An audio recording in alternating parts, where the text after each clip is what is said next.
And we are live with our MC4326 Advanced Social Media and Analytics class here at Texas State University. I am so excited to be here with this incredible team. This is Group 3. Give them a round of applause. We are so excited for this show. And today I'm also with my wonderful graduate assistant, Angie. How are you doing today, Angie? I am doing really, really great. I mean, the weather outside is dreary, but the energy in here is fantastic. I'm super excited to be here for this live show to see what this group has got. And I, again, want to thank everyone that's tuning in. Please feel free to engage with the comments. We love seeing it. Angie, what's the strangest selfie you've ever taken? This might be a bit, this was the strangest most appropriate strange selfie. Okay. This was the strangest selfie that I took that was worse because I didn't notice it until after the fact when I was going through the gallery, where I was like on some bridge, I think in New York. And so obviously I take a selfie because I'm a tourist.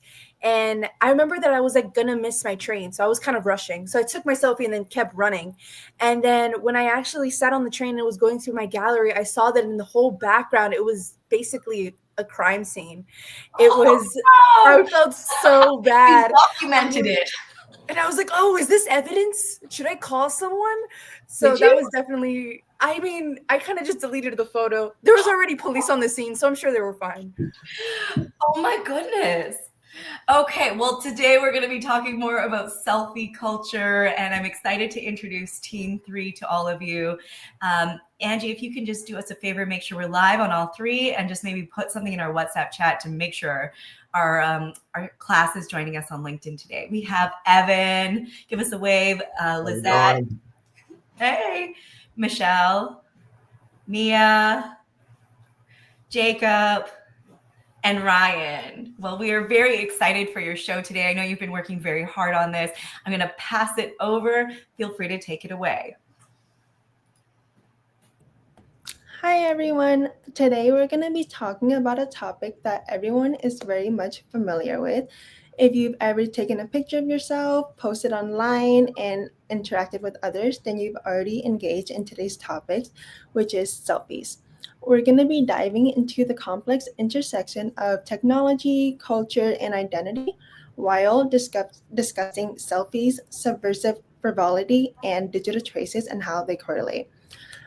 Nowadays, it's not just about snapping a picture and just posting it online and calling it a day. It's very much about creating and curating your identity on the internet. You know, how you want to be perceived, how, you want your persona to come off online. We'll be covering social media news about selfies, 2 articles. We'll be going over confessional data and intimate digital traces. And the second one is What Does the Selfie Say? Investigating a Global Phenomenon. Those will kind of give us a deeper meaning into what selfies could mean outside of just taking a picture and posting online. And on top of that, newsworthy examples for this topic as well.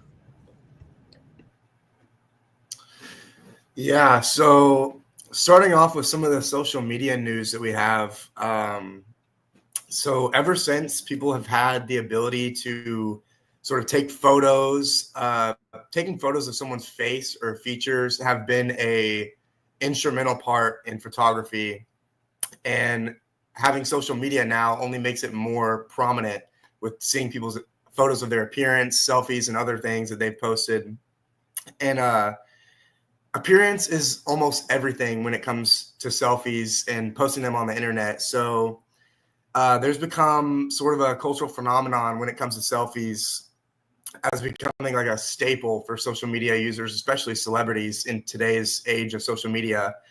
And there was a research plan done by some researchers at Georgia Tech wanting to see what posts on social media were selfies, and of these selfies, what were they intended for. So they went and categorized these over 2.5 million selfies off of Instagram and put them into different categories, talking about whether they're used for appearance, family, or any other ethnicity or cultural purposes. So with that, they, like I said, they went through over 2.5 million selfies on Instagram, and they found that an overwhelming majority of these, at 52%, was selfies posted for the purpose of appearance. And so that means that 52% of selfies of the 2.5 million that they discovered were posted by people with the main focus and the main objective of putting their appearance out there and hoping that they look good in comparison to everything else on social media. The second most, all the other categories combined does not even equal half of the 52%, which is appearance, which is insane to think about how much of a majority that selfies are based on appearance.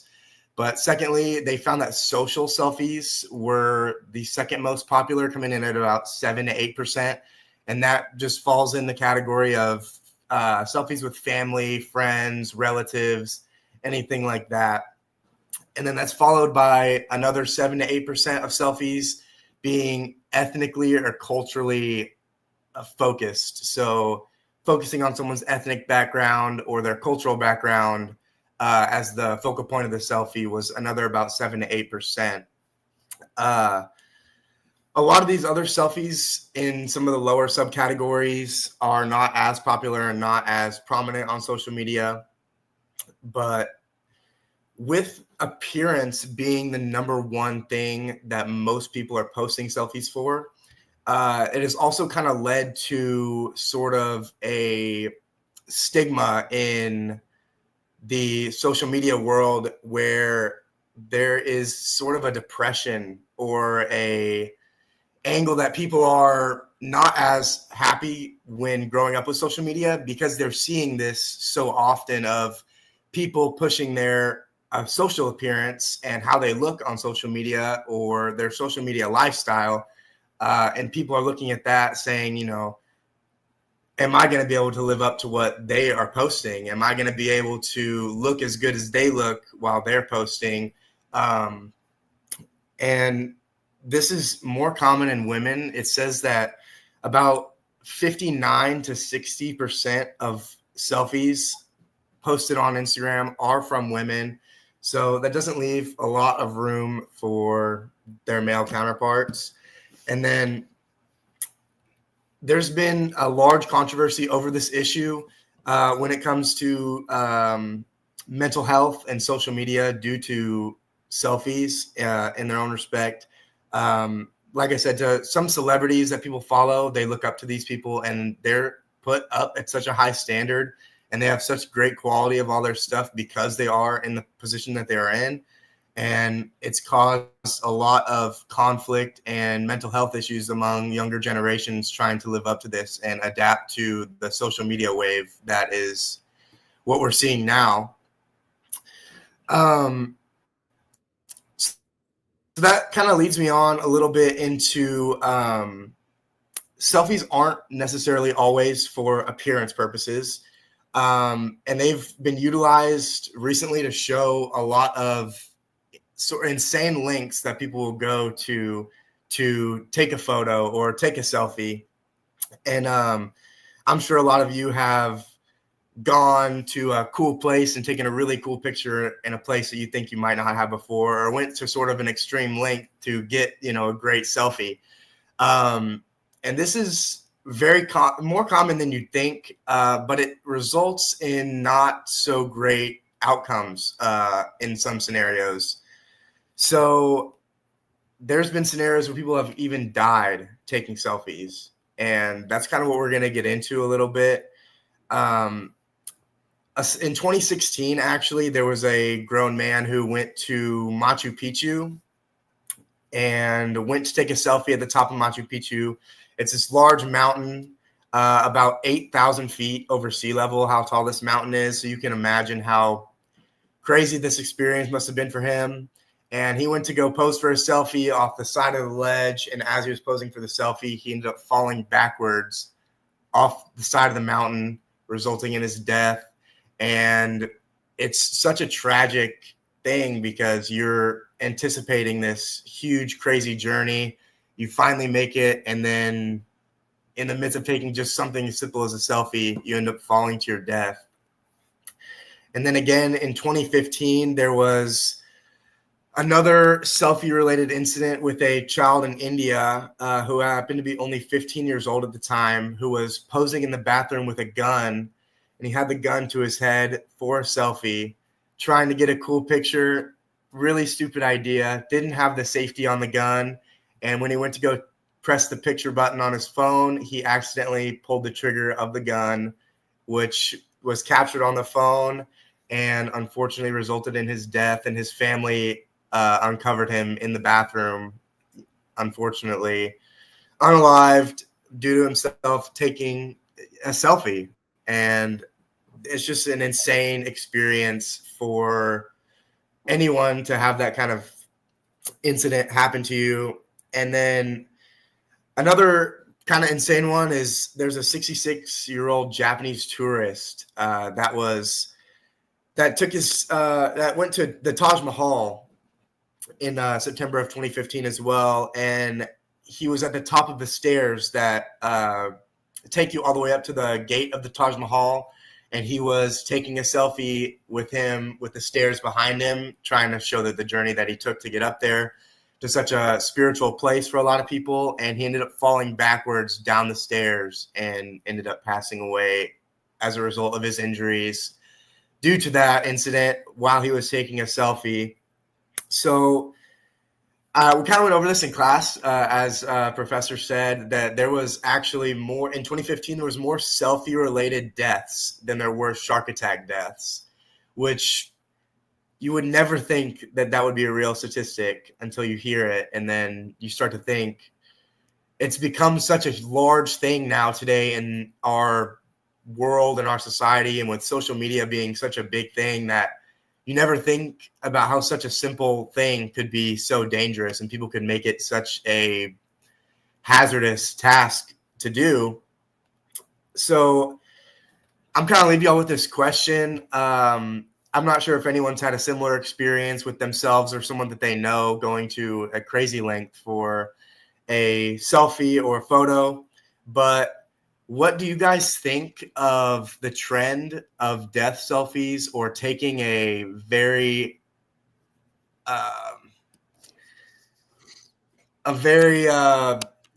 depth-related selfie that has a lot of meaning and whatnot, or selfies taken in hazardous or risky locations? And then do you think this is sort of a sign of a deeper societal issue with selfies and social media and what it's come to today? These are such good questions. I'm hoping someone can put them into our chat so I can pin them. In the meantime, Elise says, this kind of reminds me of when people were obsessed with Pokemon Go and kept getting hurt and going into weird locations. And I completely remember this. Like people were walking off of platforms in front of SkyTrains. People were walking out when it was like stop signs and they were getting hit by cars. So all of that definitely functions in. So the question is, what do you think about the trend of death selfies or selfies taken in hazardous or risky locations? Do you think this is a sign of deeper societal issues?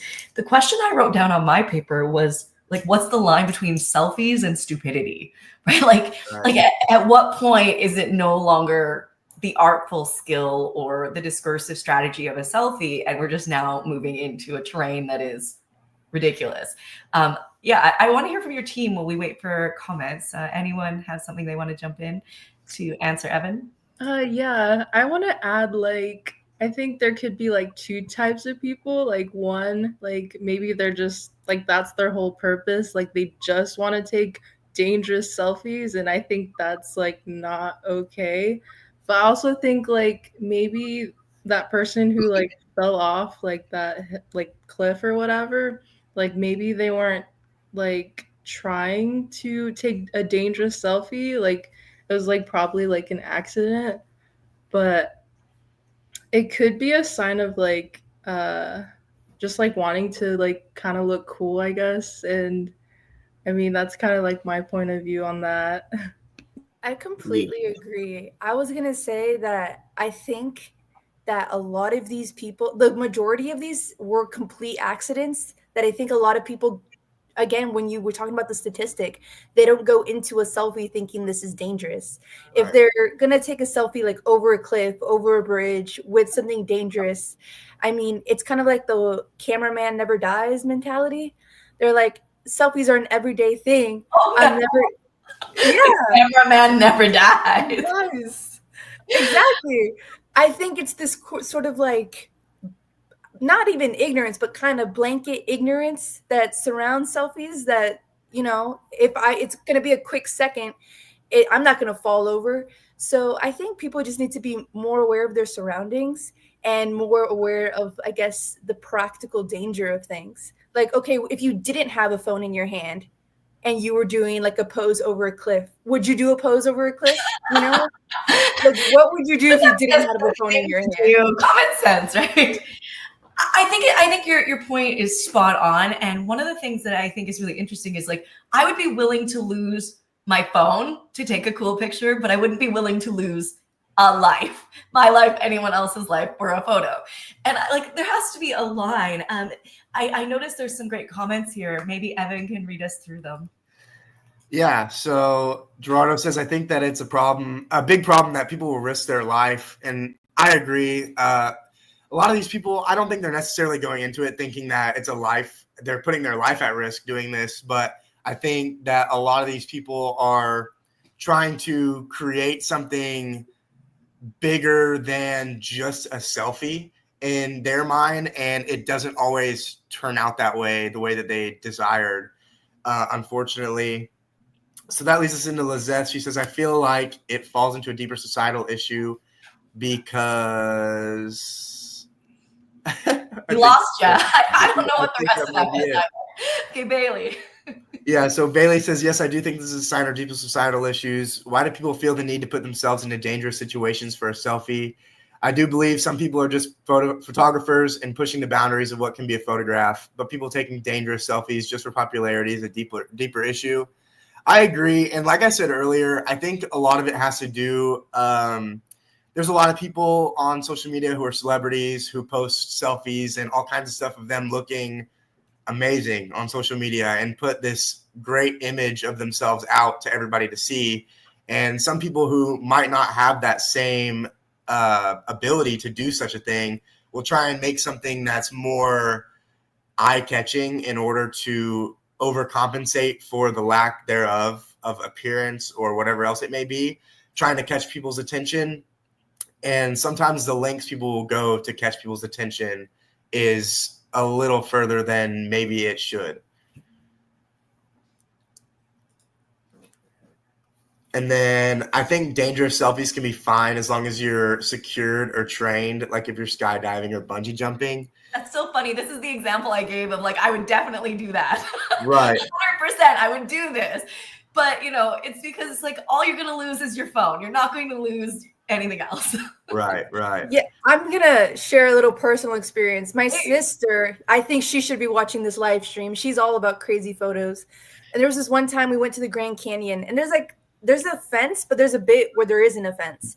And she was like, I'm gonna take a selfie over it. And when I tell you every single member of the family had like a hold of her, it was actually ridiculous.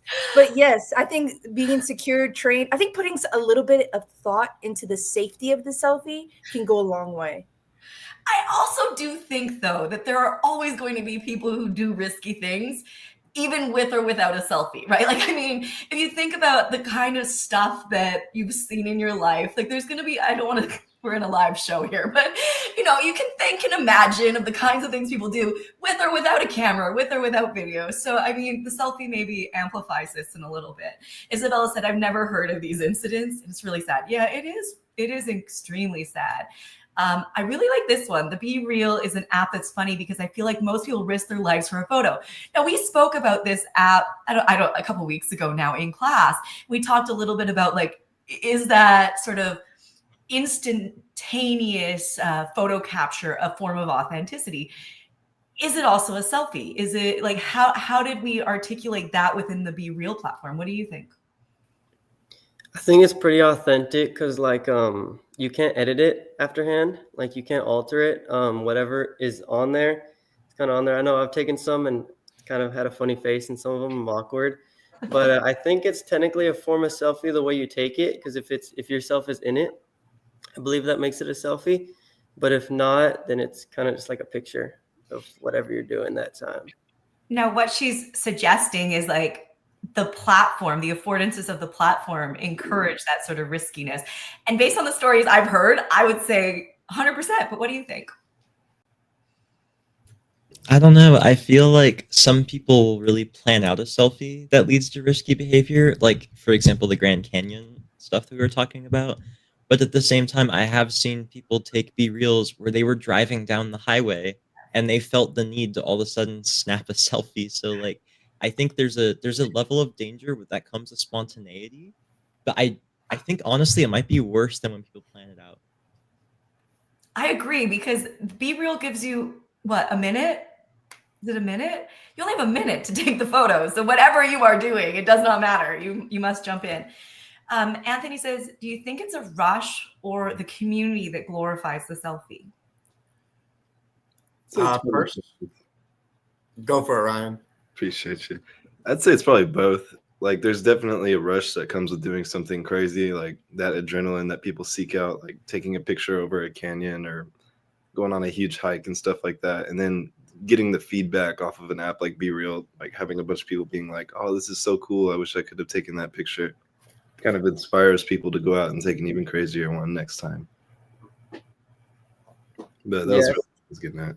Yeah, I feel like I've taken kind of selfies or B-reels before in order to like seem cool in the community, or in order to like seem like I'm dangerous. Mm-hmm. I know on Be Real, it'll tell you how many times you've taken a picture. And so then I feel like sometimes people don't want to like other people to see like, oh, I've taken this picture 5 times. So then they'll take it once. And I feel like that's where the like authenticity kind of comes from. But then also I think now it does let you take it at a later time. So some people will wait to go out and do something, or, you know, to wait to take their Be Real if they know that they're going to do something later on in the day. So that way all of their Be Reals aren't just them at home doing nothing. Even though like they are doing those things anyways, it's just they don't want everybody to say like, oh, they're just at home, they're not doing anything in this moment, because they want, sometimes it's for memories, because like you're able to go back and look at all the pictures that you've taken, but also because you are like, people can give you feedback on it. So then I think it also encourages discussion for people to comment under it, and it's not like, oh, you're just at home, and it's like, oh, you're out and you're doing this, you're with this person and whatnot. Right. I think she's mute. I think you're muted. I'm muted. This is what I told the class not to do. I'm a great example. Okay, so what I was saying is, so is it the platform vernacular and the audiencing of those features and affordances that sort of create that drive to be risky in the photo? Or is it like Elise says, it isn't just selfies. Gen Z are just known for taking videos of natural disasters. I feel like it's not even just natural disasters. It's like, it's a disaster or something insane, we're gonna video it. What do you think? Not for sure. Definitely with like the advancement of technology and like smartphones, with like cameras getting better and all this, it's just getting easier and easier to like snap quick photos and videos. And especially with like rising social media, everybody wants that like next big post. So like everybody's always got their phones out ready to record something. Like a little personal example is like 2 weekends ago, my parents were almost in a car crash on this like little, it wasn't even like a highway or anything, but this guy was going like crazy fast, flipped his car in the middle of the road and all that stuff. And they said the first thing they saw was a group of like teenagers just recording. Like they weren't calling anybody or trying to get help. They were just standing there recording the accident. Just, I don't know what the plan was there, but they seemed a bit more focused on just getting a good shot than making sure everybody was okay. So what do people think about that? Like, I feel like that happens a lot in a lot of different contexts. Evan? Yeah, bouncing off what Ryan said, I kind of think that a lot of people you see a lot of stuff on social media now, especially with like all the different movements that have been going on recently, with people that are not necessarily trying to interfere. They're just trying to capture what's going on in the moment. And I think it's more for their social media presence. And like Ryan said, trying to capture like the next big video, the next big thing that'll blow up, and they're less worried about what is actually going on in the moment opposed to how many clicks it'll get them on social media. Yeah, I feel like Gen Z is also really bad at pulling out their phone before getting to safety. Yeah. Yeah. So I was driving through a tornado in December, maybe January, early January, driving through it. And I will tell you, the last thing I thought about was picking up my phone till my husband yelled at me that I needed to like figure out exactly where it was so we could make sure we weren't driving into it, right? But you know, what's the impulse that makes people say like, I'm in danger, so therefore I better film every moment of this? Like, what's that impulse? And is it just a form of preservation, like an archiving of the moment, of the memory? Or is it part of this sort of larger attention machine that we've been speaking about in class? I think it's like part of like recording it and kind of like saving it. But also I think it's kind of like we kind of grew up with this technology. So we're like used to like having our phones on us like all the time. And so I think it's also that's like a huge factor in it as well. We almost like don't think about it too much, like, you know, the dangers in it, but that we're just so used to having our phones and just like recording stuff. To add on to that, I would say that it's also developed to be some sort of coping mechanism for this generation. If there's something like traumatic or dangerous happening, like, yes, maybe my first thoughts would be like get to safety. But if it's not, if it's just like this absolutely insane thing happening, then my brain would also just kind of reframe it to be like, oh, this would be like such a crazy reel or such a crazy video, you know? And then that's way easier to approach. Thanks for than, being like, honest I'm about to die. This would be such a crazy reel. Yeah, no, my brain doesn't go there. My brain goes safety, safety, safety. But what I do think is really interesting about that sort of preservation or archival preservation is, you know, it's potential that you're doing these things as sort of a collective preservation, right? Like if we share it together, then we can all experience this together. Anthony says, and I think this is a really interesting one. Do you think that Gen Z is more attached to their phone, forgetting to really think about filming a natural disaster as something dangerous because it's always on us? And to that end, I think this speaks to that concept of iPhoneography, but maybe even like a version of that that's on steroids, where it's like it's now so connected to us that it is almost like an extension of ourselves. What do you think? 100%. Honestly, like I can even say for myself, just not having my phone on me, like out in the wild, it kind of makes me feel like a little uncomfortable. Like I feel almost like a little naked in a way. So I can't like call anybody. I can't like communicate. I'm not really that great with like road maps and all that stuff. So I don't really know where I am unless I just have it off memory. So having my phone on me is definitely like something I try to keep up. I think I agree that Gen Z is like really attached to their phones. I don't even think it's necessarily just Gen Z. I think it's more of like if you have a phone, you're pretty attached to it now. So a lot of times, like I find myself like I'm from Houston, so I'll be driving in Houston all the time, and I'll be going down 45 in Houston, and I'll look to the right, and then the person on the right, there's 3 cars in a row. Everybody's looking at their phones in the car while And they're that driving. terrifies me. Houston terrifies me because everyone is on their phones. And if you've Always. ever driven through Houston, it's like 8-lane highways, multiple levels, and you're just like, everyone's Nobody cares and either. everybody's on their phone swerving in and out of traffic, and it's just like normal to them, and it's normal They to get other mad at people you. be like receiving pictures of someone driving, or receiving, you know, pictures of someone doing something that maybe they shouldn't be doing while they're on their phone. driving 80 miles plus per hour. Right. Yes.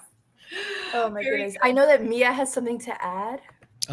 I can't remember where I read this, but in sort of like reading up on like just some of the ideas of like what is a selfie and how phones are used in our lives daily. I feel like it's later on. I saw an argument that phones could be considered like an augmentation or kind of like a prosthetic, like a modern augment to humans, because if like the way you define an augmentation is like, well, it's always with you, it helps you, it assists you, maybe it even comforts you.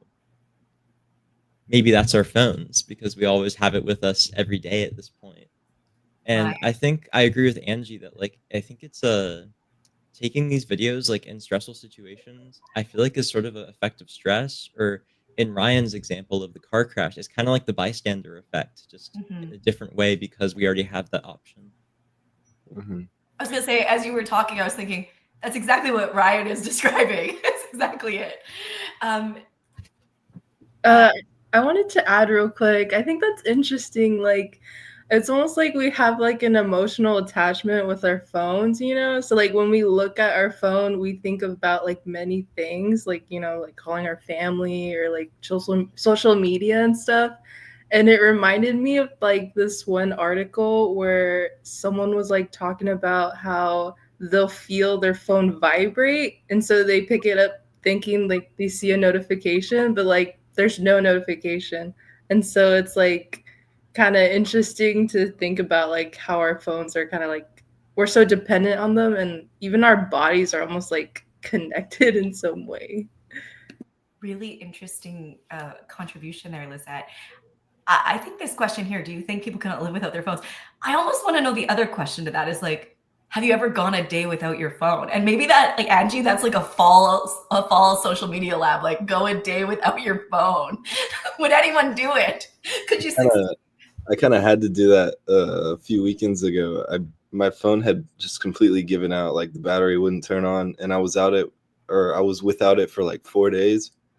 And it felt like I was being like reborn into like a new human. Like I felt like way less distracted, like way less like fidgety, but at the same time it still felt like I was just like missing a chunk, you know?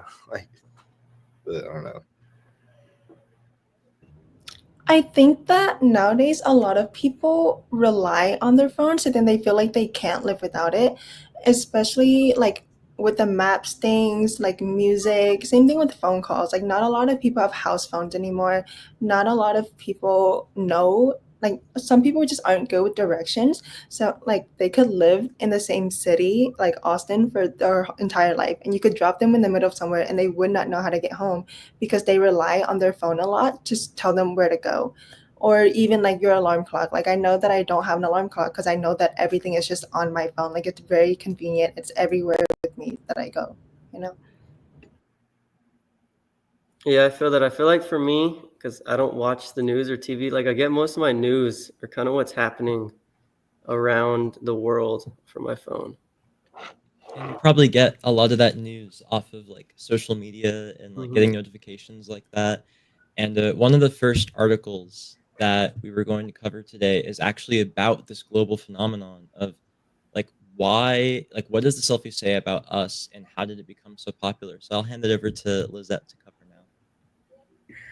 Yeah, so my article talks about how selfies have grown popular, and the article gives credit to two main things. The first being the popularity of the camera on phones. So, like, we think about the iPhone and like the front facing camera. It's just like very easy to take selfies on it. And then secondly, the popularity of social media. So like Instagram, Facebook, and then especially like Snapchat, where it's like heavily dependent on taking photos and then sending them to communicate within the platform. And so, according to Google reports in 2014, people took around 93 million selfies per day on just Android models alone. So like if you want to add iPhone models in it as well, it's like a lot of selfies. So with this in mind, think about the last time you took a selfie. This leads into my first question. How often do you take selfies and post them on social media? And like, what is your purpose behind posting these selfies? Yeah, so I don't really take selfies that much. The only really selfies I've taken was either with my girlfriend or family, and that's kind of like group photo, but I've never really posted many selfies before. I don't know about the rest of y'all, but No, I kind of agree with you. I feel like there are moments that kind of call for a selfie. It's like an automatic selfie moment. Even if you're not even like planning on taking one, it's like, oh, we're leaving a restaurant. Let's snap a quick picture. Oh, we just got to this cool little place. We take a picture before we go in or something like that. I'm with Jacob and Ryan on this one. Like for me, when I take a selfie, it's to like archive that moment. Like it feels important enough. It's like, oh, this should be saved. Yeah, I completely agree. Like selfies are for like groups, families, like a very important moment. So I would say that I would take selfies like constantly with that. But then also if I were to go on a trip, it's selfies 24/7. But it's kind of like for me, at least the dichotomy between how many selfies I take versus what I post. I feel like I think there's like a joke too, where like people will take like 100 photos of the same thing. And then in the end, it's only like one that's usable. And so I would say that I use selfies very, very frequently, but I post them definitely not as much. I'm with Angie, although I have some people in my Instagram feed who haven't figured out how to use a selfie because they'll post every variation. I'm like, I can barely tell the difference.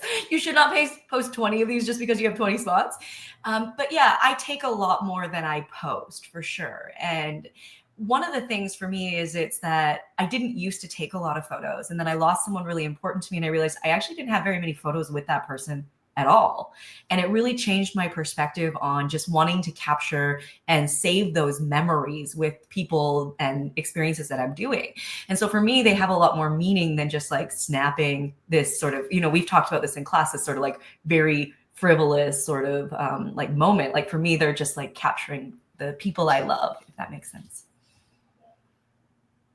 100%. So I feel like some people, like in that scenario, you can almost consider like selfies as like a form of like remembering somebody, just to like look back on good times if you have old videos or old pictures of someone. Yeah, 100%. Yeah, I totally agree. Like I take selfies more to like document and like have more photos of my friends and family, So but moving on to the next point. As a generation that heavily uses social media, there's also the need to think about like the impacts of taking a selfie and, if it goes viral. I know the article touches on when Obama was taking a selfie at a memorial service, and someone had taken a picture of him posing for that selfie, and that photo went viral, and a lot of people had like mixed opinions on it, like, oh, like that's a bit inappropriate, you shouldn't be posing for a selfie there. So with this in mind, like what's your perspective on that? And also like what like how much power does a selfie have if it goes viral? Like can it bring awareness to a subject? Can it bring like change to something? feel like I feel like context is like a huge factor in that type of situation, because it's like you said, like the photo of Obama taking a selfie wasn't the one that got popular. It was the photo of the photo. And in the context of the photo, it could make it seem like, oh, he's like doing a silly pose at a memorial service. But in reality, he could have been taking a picture with one of the people's family members or something like that. So I feel like just based off of how much information is like given and how much of it is actually true about the selfie, I feel like that plays a huge part into it. It's really interesting. There's a ton of research on this, like the funeral selfie. And I'm just like, I don't know. Like, would you take a funeral selfie? Like, I personally don't, like, I haven't, and I don't think I would. And I keep trying to think and imagine, like, what scenario would that be something that I would find and deem appropriate? But are there situations where you just like would not take a selfie? Yeah. Sorry. I think I definitely think that there's some scenarios where like you shouldn't be taking a selfie. Sort of like relating back to my stuff earlier, like some of these scenarios where you're doing something maybe a little bit risky, maybe it wouldn't be the best time to take a selfie, or when you're driving or when you're at a funeral, stuff like that. I think scenarios like that maybe are a little inappropriate for selfies in terms of what we've made them out to be today. Like we said, a lot of the selfies that we take are with our friends and with our family, and they're kind of like to relive the moment, or just like relive that experiences that we've had in those pictures. That sometimes maybe a funeral isn't something that you necessarily want to go back and remember or other scenarios like that where it's not necessarily a great idea to take a selfie would probably be my answer to that. Yeah, like I don't think you would pull out your phone and snap a selfie if you're like going through a breakup in the moment or something like that. That'd be brutal. Yeah, pretty bad. Ellie says yes, at certain shrines in Japan, it's disrespectful to take a photo. And actually, when me and my husband were traveling through Thailand, that's also very true. Like you don't take pictures in certain spaces there. Yeah. Anyone else? Yeah, so I actually liked Maya's question about does a selfie have enough power to change anything or just bring awareness to a subject? And I think it depends like who's in the selfie and what the selfie's about. Because I think we talked about in class about like voting selfies and kind of like important people taking selfies saying that they voted kind of encourages more people to go and vote. Or even things like lately we've seen it a lot where like actors will take selfies to kind of promote their movies. And yeah, I just think that it kind of just depends who the person, and then it'll kind of bring awareness to the other subject.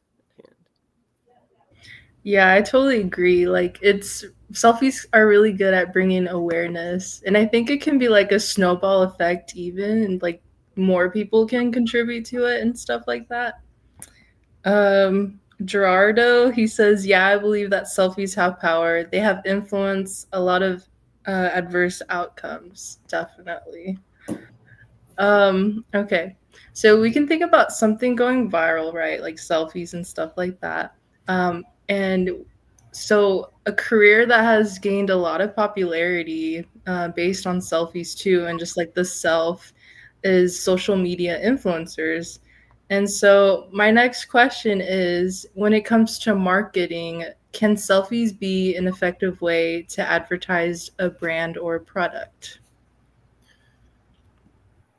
I would say 100%. I would say it depends because usually with just pictures, unless they're giving like a description in the comment, like in their caption, you can't really tell whether they're actually advertising it because it's a product that they like or just because they're getting a paycheck out of it. And then it also depends on the product and if it's on brand for the influencer or not. Because I know nowadays a lot of them post on TikTok or they'll post reels, and it could be of them using the product or they'll go in more in depth into it. Because I know some influencers have never used a product prior to getting the package. So I think it just depends on the influencer, the product. But I think for pictures specifically, it just depends. No, for sure.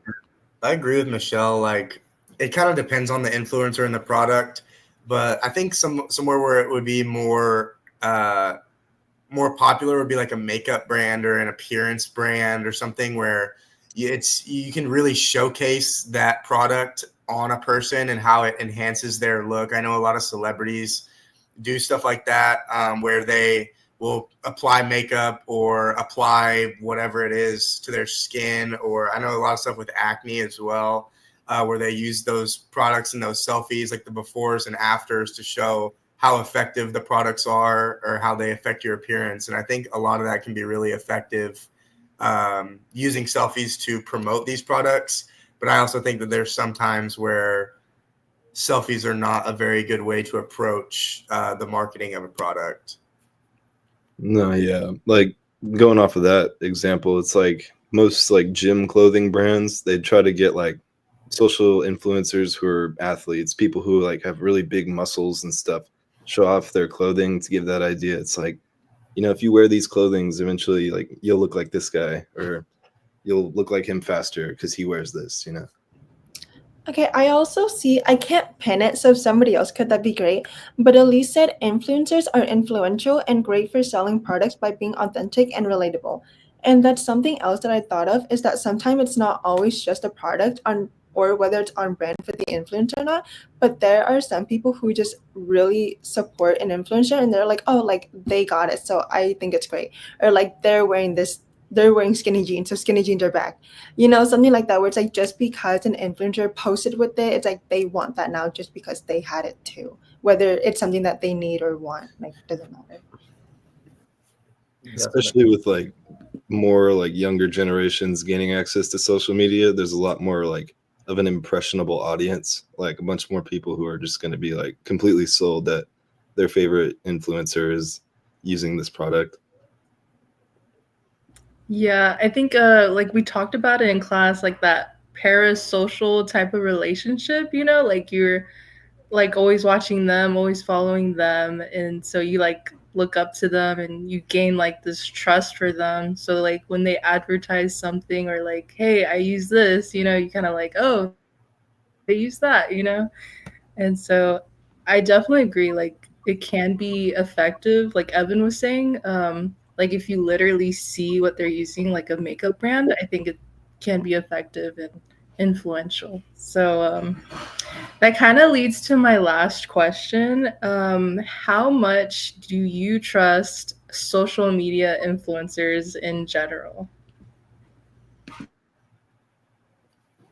I would say, who's No, talking? you got it. You got it. Oh, okay. I'll take it from here. I think when it comes to like trusting social media influencers in general, I would say for the most part, no. Like if I'm scrolling and I see something, like I assume that they're getting paid. They don't actually like it. But there's a very few rare exceptions. It's like when I sort of feel like I know the person, when I feel like I have this sort of like parasocial relationship with them, like I can trust them already, I'll immediately think like, oh, whatever they're advertising must be perfect, must be great. Yeah, that happens a lot of times with me, like seeing follow a lot of guys on Instagram that do sort of like streetwear or like fashion kind of stuff. And a lot of times that they will advertise for an up and coming brand that they might endorse or they might wear. And I think sometimes when I see that, I'm like, okay, I really like what this guy's already done in the past, and I like what he wears and whatever. So maybe if this is something that he's enjoying and he's putting out, it might be something that I also like. So that kind of leads, like they were saying, that relationship with these influencers, that it's not necessarily about the product, it's about your trust in the influencer. And do you trust them enough to believe what they're saying, or do you follow them closely enough to trust in what they're selling? And are you going to go through and actually buy that product after just seeing them advertise it on social media? I guess the question is, how critical is the selfie or not to how much you trust someone? Like and I guess we can even like take that to a more abstract level of like, how does their face and the way they present themselves start to add to your level of trust of that individual? Or does it? I feel like, oh, go ahead. I feel like it's mainly like a consistency thing. Like if I scroll through someone's account and I see them posting a whole bunch of pictures with like a certain energy drink, I would probably be less sold if they started posting pictures with like alcohol or something. Like I'd probably be more inclined to think like, oh, they're just doing that for a paycheck versus like this drink that they're always drinking in their videos or something like that. Yeah, I was gonna kind of bounce off that. Like with fitness influencers, I feel like I'm gonna trust someone who like has a really good physique, like to support kind of some type of supplement or workout, over someone who like you could tell doesn't not necessarily really go to the gym but doesn't have that look to them. Yeah, I totally agree. I follow some like gym influencers, and like if I don't see that what they're claiming to be true is like working, I'm probably not gonna trust them.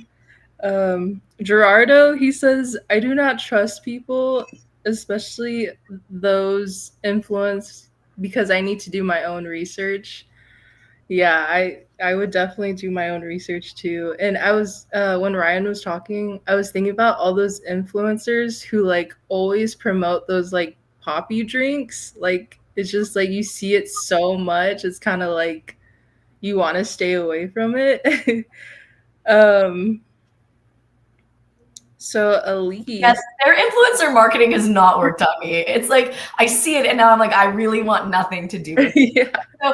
So sometimes the way that those strategies are executed are actually counterproductive. And I think that especially this semester, has been a really good case study of what not to do. Yeah. Continue. I was gonna say, Elise says most people don't trust the influencers as a general group, but have a select few that they follow, like, and that have gained their trust. Yeah, I definitely agree. Like, you kind of have to follow them for a while and kind of like see their authentic selves, you know, like not always seeing them like as a perfect person, always posting like professional like photos and stuff. Um, Kalina DeLuna says, I feel like today most people are following influencers that they can relate to. Yeah, Yeah. yeah. I definitely agree with that. Um, I would say my only like differing opinion from that is just like I feel like there's a big group of social media influencers nowadays who get their views from like I would say being obnoxious. Like there's a good few examples I could list off, but I'm not gonna name them. But majority of their content is like going around like either harassing people or just bugging people and just trying to get a good like rile them up. They're And basically their MO is to be jerks, and like that's like consistently how they gain attention and follows and likes. But people seem to eat it up. So like mhm. how do you like, you obviously have decided that's not for me, but like people enjoy that. So how do you negotiate that? I feel like it's a bit of like a two part thing. Like I feel like number one, it's like it's not happening to me, so it's funny. And number two is like maybe this has happened to me before and now it's funny watching it happen to somebody else. Or it's like it's always fun just to like hate somebody. Like there's so much hate online nowadays. Like people will literally just rage bait people, like make a whole bunch of people mad just to keep getting views and stuff like that. So some people just get addicted to the bait. They can't let it go. Yeah, a lot of that stuff is why these people are popular too, because they will like purposefully rage bait a lot of people into being mad over their content. But that's sort of what brings them back. Like they'll leave a comment or they'll share the video in order to share to someone else, like this is horrible or this is crazy, or they'll leave a comment like expressing their opinion on it, and that will sort of like keep their engagement high and keep their retention rate high because once you comment or interact with the video, you're likely to see it again. And then these same people that see the video, or then there's people that, like Ryan said, that actually enjoy the content and that, keep coming back and think that this is super funny or this is, and it kind of makes me think of, I mean, it's not a very good example, I don't think, but these people that do like the How to Catch a Predator, like the Chris Hansen remakes of stuff where they'll like bait a predator into coming into like HEB, and then they'll just like make a big scene out of it and like do whatever to the guy, like call the cops or whatever. And a lot of people have like such mixed opinions on it. I'm like, oh, this is completely justified. Like they deserve this, or like regardless of what they did, like how you're going about this and putting it on social media is a horrible way of like trying to go about this scenario and what they've done. This like very shocking strategy that a lot of these streamers and content creators are now using, I would argue, is a remediation of how A-list celebrities used to do crazy things to make the front page, right? Like it didn't matter how shocking it was, because if they ended up on the front page, more people would still know who they were, more people would talk about who they were. And so I think it's really just the same logical construct. It's just repositioned around social media. Yeah, I definitely agree. But that was my last point. So now Jacob is going to give us another newsworthy example. Sorry about that. Yeah, so kind of searching through articles that I found online, I found kind of what Evan was talking about, death selfies earlier. So I found an article about a guy named Igor de Oliveira who, while hiking in Brazil, fell off of a cliff and 40 feet to his death. But I chose this story because due to him taking that selfie and the story kind of behind it, he actually blew up and his family got a lot of money from it. And so we've kind of seen this trend of kind of like people going to dangerous lengths to try to get that blow up or try to get that one post that'll kind of make big. So I just kind of wanted to like ask and see if there's like, if y'all would go to great lengths to try to blow up or just to take a selfie. I definitely wouldn't cross the line of like losing life or like losing somebody I know. I feel like the farthest I would go to get something cool like that is maybe just like hop over a fence that I'm not supposed to be in or something like that. But I wouldn't risk my life or go to, great lengths to take a picture.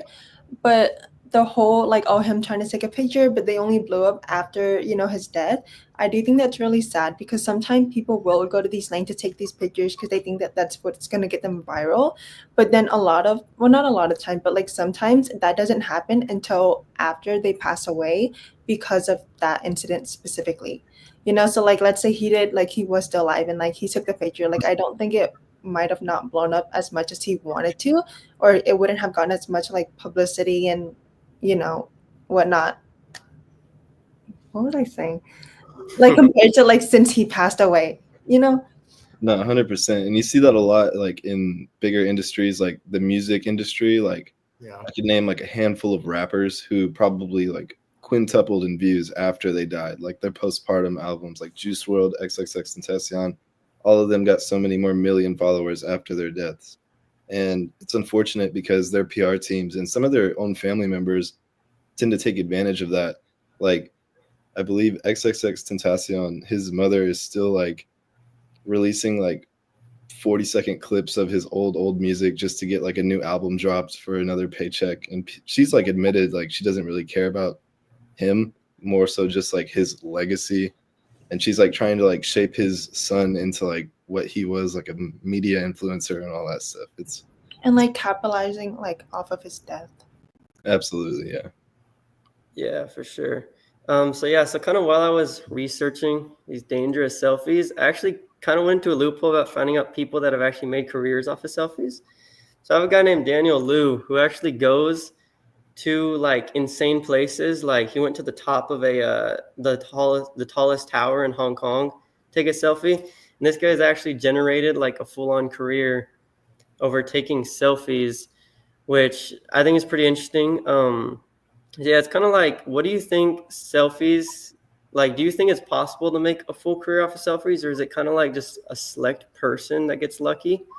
Yeah.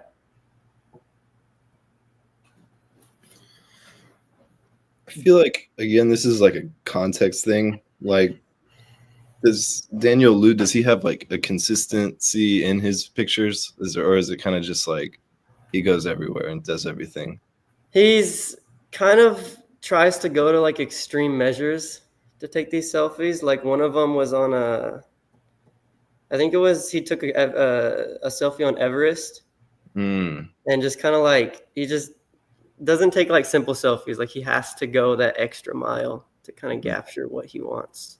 As far as like building a whole career off of doing things like that, I feel like it's definitely possible, but I feel like the average Joe who gets a cool picture every once in a while isn't going to be able to do that. I feel like you'd have to probably dedicate your life like climbing the tallest mountain in the world and stuff like that.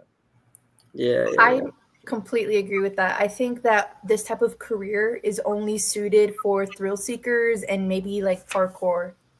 Mm-hmm.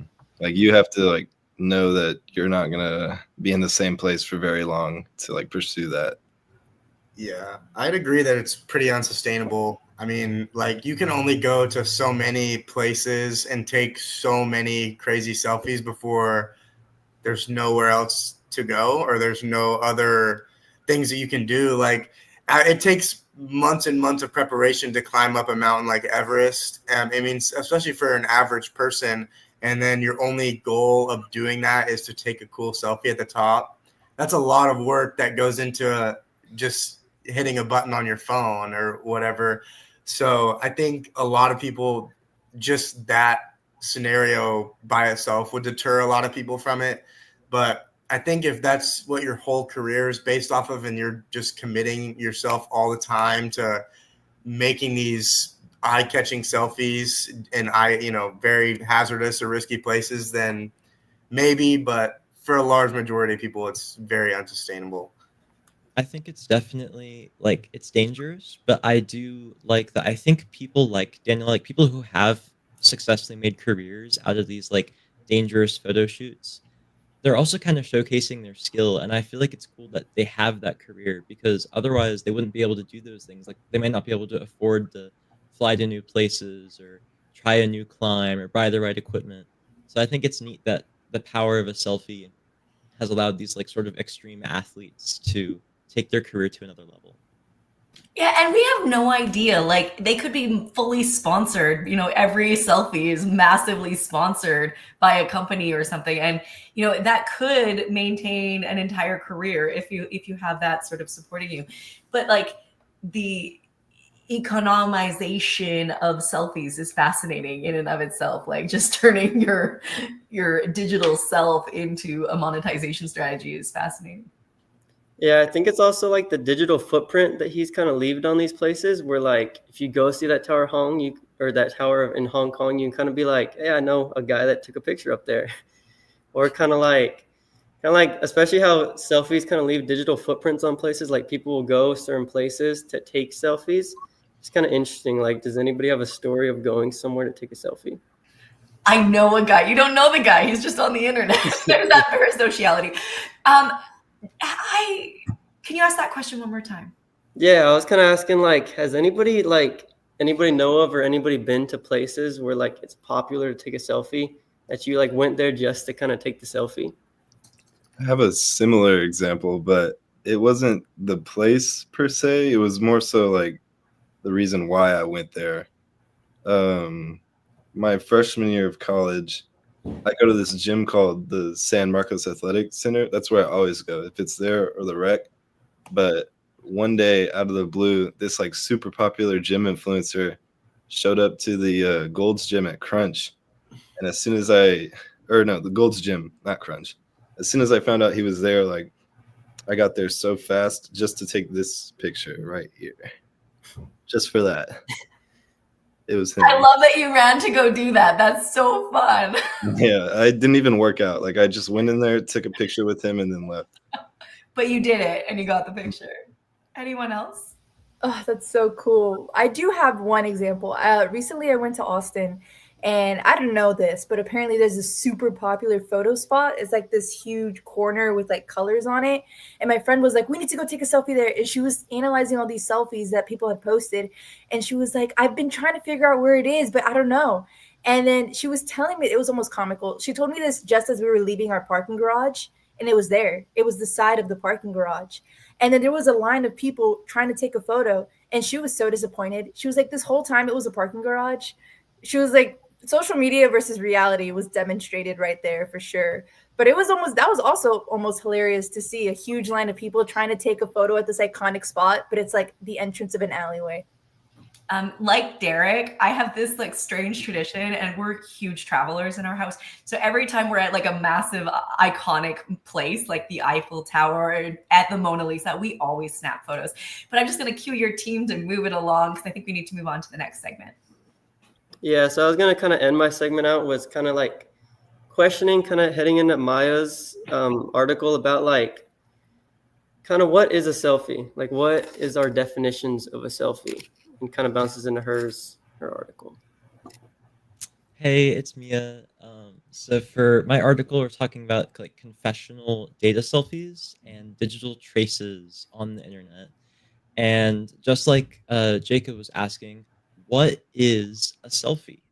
How do we actually define what a selfie is? And the researchers in this paper, the confessional data selfies paper, they decided to take a wider view of what a selfie is to mean a segment of a person's identity.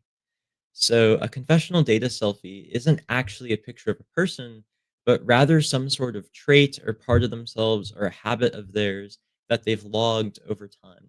So the way that the study worked was they went on a subreddit. The subreddit was r/data is beautiful. And one of the top posts there is a father that had tracked his daughter's sleeping habits for the first 6 months to a year of their life. And through that process, they made a very cool visual representation of times when the child was awake during the day or asleep at night or vice versa when they took naps. And it sort of made almost like a beautiful picture, like a painting out of it. And in a way, that was a selfie because he was sharing a part of himself, a part of his life, the same way that someone might take a picture with their own kid. So what do y'all think a selfie is? What is a selfie? Yeah, so at first I kind of thought the definition of a selfie was just a picture of yourself, but kind of the more you talk about it, it kind of seems more of like not a look into your life, but like something that expresses kind of who you are, and kind of like, yeah, kind of like a look, like a little look into your life. Yeah, I agree. And not only are selfies like conventional, like pictures of yourself or like a snapshot of you and your family, I think selfies are also used in a lot of ways that people don't necessarily think about, like your driver's license photo or your passport photo, or like other things. Like when you have a gym membership, they usually take a picture of your face whenever you scan in, so they know who you are. I think selfies are utilized. Bobcat card, your Bobcat cards. Yep. Yeah. So I think it's used in a lot of ways that a lot of people don't necessarily consider a selfie, but would fall into the category of a selfie, even though it's not necessarily you taking the photo of yourself or whatever it may be. This kind of brought up the idea in my head that, does a selfie have to be a picture of you? Or could it be So- like a video or like a painting or kind of something like that? I think that is something that the researchers sort of open themselves up to. What up to is like, is a selfie just the thumbnail of a video? What about animated images like a GIF? Is that technically still a selfie because it is considered an image? And they ended up sort of, for the purposes of the study, saying that to them, a selfie is a representation of a person through some form of data. And it represents people's values, people's minds, and they really focused on values. And so it was really interesting because the researchers found that the roots of selfies actually goes back a lot further than we maybe think. Because when we associate selfies, we think of like, oh, the iPhone comes out, people post it on social media, they've got MySpace.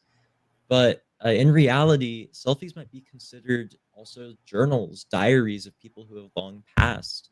Selfies even were predominantly generated through perhaps a statue. Like, is a statue, is a carving of a historical figure considered their form of a selfie? So I think it was really cool that this article really covered, like, we're going to talk about what is the part of the selfie that makes it human, what makes it authentic, what makes it identifiable, rather than simply what are the elements that's in the photo itself. Mia, I'm curious what you think about institutionalized selfies. So we were just talking about how a driver's license or a Bobcat card or, all of these things, the passport photo, like where we are literally required to do it. And then it gets stored in these systems. What are the kind of like unique conditions of an institutionalized selfie? Well, that is a very big question. I think that's very interesting because it kind of talks about using our bodies as a form of like civic evidence. I think that when it comes to like institutional selfies like that, I mean, you could expand it to like someone's mugshot, for example.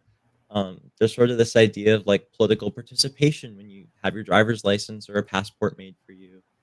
Um, I don't know. I kind of want to bounce this to my peers and then sort of loop back to it myself, if we don't mind. Yeah, I kind of feel like when you bring up like institutionalized selfies, I feel like that is what makes it evolve from the simple act of just like taking a picture of yourself to like anything down to like maybe even like a fingerprint scan for your phone could be like a selfie. It's like things that are going to benefit you just from like recognizing who you are, like things that make things more efficient and whatnot. Yeah, I think another aspect of that is like, so like for driver's license photos, they make you update it every so often, like whenever you turn 21 or whenever every 5 or 10 years after that or whatever. I think a lot of that is like they keep like a file on you, or they keep these updates of you and how you've, aged or transformed in your appearance. So I think a lot of these institutionalized selfies are not necessarily to keep tabs on you, but just so people are able to see where you're at and like in terms of appearance, and so you're more recognizable. I love I love what you had to say, Evan, about it being this sort of log of like Yeah. who you are, like pictures of you throughout your life. It's very interesting because it's like there's sort of this permanent record of who who you are, like from being so young all the way through adulthood and like into being a senior. What happens? I think this is all really interesting conversation. I want to keep going. What happens when the institutional selfie leaves a very public digital trace? So Mia, you talked about the mugshots. So I was at my hairdresser last week and she was snapping my hair, telling me about all the mugshot Facebook pages. You seen these? She's like, pass me your phone. And she added me to all of them so I could watch them. So every time I go onto Facebook this week, that's all I see is mugshots. But some of them are more serious than others and others are not. But arguably the mugshot is a form of a selfie and it's institutionalized. And here, it's very public because they go onto all these pages. So what are the conditions of a selfie like that? Can you what do you mean by conditions of the selfie? Like imagine you are young, 16, 17, 18, 19, and you just like steal a loaf of bread and now your mugshot is now forever on the Facebook page. Like, and I realize that there's various kinds of crimes on this page. I don't know what all the numbers mean, so I don't know what they've committed, but the point is like certainly some of these must be like more misdemeanor kind of acts. So like you do something really stupid, you're young, and it's there now on Facebook forever. So like what are the consequences of that digital trace of that institutionalized selfie for that individual or individuals who might be in that kind of predicament? I think it's kind of scary actually, because like there's sort of this, you're sort of being assigned an identity instead of being able to curate it ourselves like we normally do on like our Instagram pages, for example. It's very different to have an institutionalized version of that gets publicized, because it's like you're sort of being told what you are. Other people are being told what you are, rather than you getting to define it yourself, which is sort of, I think, what we like so much about selfies is we are defining what that selfie is on our own. Someone in our class says they have a mugshot online, but I'm not going to post it publicly here. But I would be curious to have that conversation offline with that individual. One thing that strikes me is like that would be terrifying to have this like digital trace of yourself that you can't remove. And so I often, there's different reasons why that might happen. But I'm going to turn it back to Mia because I realize we're starting to run out of time. But yeah, that's a lot of what the article is about. If you want to go check out r/data is beautiful, you can see lots of really cool visualizations that might expand your idea of what a selfie is, what it means to share those aspects about yourself. But yeah, it's something to consider. Does a selfie have to contain your face to express an idea about who you are? And those self-created data selfies, they are perhaps just as intimate as a picture of your own face. So I'll pass this on to Ryan now, if you want to lead us through a little wrap-up of everything we talked about today. Gotcha. So we started off with Michelle. She introduced us to the topic that we were going to be discussing today. She was introducing us to the deeper meaning of selfies and what they could actually like be representative of. And then we moved on to Evan, who gave us a few newsworthy examples and some stories relating to how people usually try to push some extremes to get the next big viral photo and all that good stuff. And then we moved on to Lizette, who brought up our first article, which was, I believe it was confessional data selfies, or that might have been Mia's, if I'm mistaken. So what does the selfie say? And Yeah. Global phenomenon. Yeah, there we go. And she gave us a few examples of if we can really trust our influencers and what we see and whatnot, and if what they're like putting out is genuine. Then we moved on to Jacob, who gave us more newsworthy examples, like the story of, was it Igor, the guy in Brazil who took a selfie and then accidentally fell and died. And then his family got a whole bunch of views off that and got some support from it. But I think the general consensus is that nobody would really want to risk any life for something like that. And then after that is when we moved on to the second article with Mia, confessional data selfies. And we really got into the topic of what a selfie actually is. Like, is a selfie just a picture of your face, or is it your finger scan, or is it like a whole bunch of information about you, like your ID picture and whatnot? And that was about it. Woohoo! Well done, group 3. This such a fun conversation. Foster says, I would never have thought to make that connection. This has been such an interesting conversation from start to end, and I don't want it to end, but this is typical of this team. I always come over to their table of just very interesting conversations and really good group synergy and cohesion. So very well done, very interesting, very thought-provoking, excellent dialogue throughout. Angie, what do you think? Not only was this a fantastic live stream content wise, but also as a team, this was a very impressive presentation. I love how you guys just bounced off of each other. There was never a dull moment. I was just completely absorbed in everything you guys were saying. So again, congratulations. You guys did a phenomenal job. 100%. The sign of a good show is when I don't want it to end. I just want to keep having the conversation, and you have delivered on that. So thank you so much. Just a quick note to the class, your social media labs are due at Sunday at midnight as per usual. But there is a kicker this week in that you have to put a selfie onto the Canvas page tonight. So you have kind of like 2 due dates. So kind of ignore that Sunday deadline is the first one. You have to put a selfie up, then you're going to look at everyone's selfies and do your final lab based on all of the selfies that your class has put up there. So just make sure that you do that tonight, because I know that's a bit abnormal for our labs, but it'll help you with that Sunday deadline. Otherwise, great job, team. And I'm excited to see the next team next week. Good job, everyone. Bye.